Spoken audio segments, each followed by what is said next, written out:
में सब है मदीना नहीं, यूं तो जन्नत में सब है मदीना नहीं, और जन्नत मदीने में मौजूद है।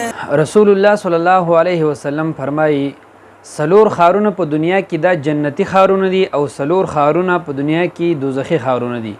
کم چې سلور جنتی خارونه دي نو د حضرت ابو هریره رضی الله تعالی عنہ نه روایت ته پیغمبر علیه الصلاۃ والسلام مبارک ارشاد فرمایي مکه مکرمه، مدینه منوره، بیت المقدس شریف او دمشق دا سلور خارونه په دنیا کې جنتی خارونه دي او سلور خارونه دي په دنیا کې چې دا جهنمی خارونه دي. حضور علیه السلام فرمایي یو پدی کې قسطنطنیه ده او دویم طبریه، دریم نمبر انطاکیه المحترقه او سلورم نمبر صنعاء الیمن. حضور علیه السلام فرمایي دا دوزخي خارونه دي. کم خلک چې وایي چې یاره مدینه منوره به په جنت کې نه وي، نو دا خبره د دوی غلطه ده او صحیح خبره دا ده چې مدینه منوره به هم په جنت کې موجود دا روایت چې دی نو تاریخ ابن عساکر چې په مشهور دی په تاریخ مدینه دمشق باندې دی په اولنی جلد کې ذکر. السلام علیکم ورحمت الله.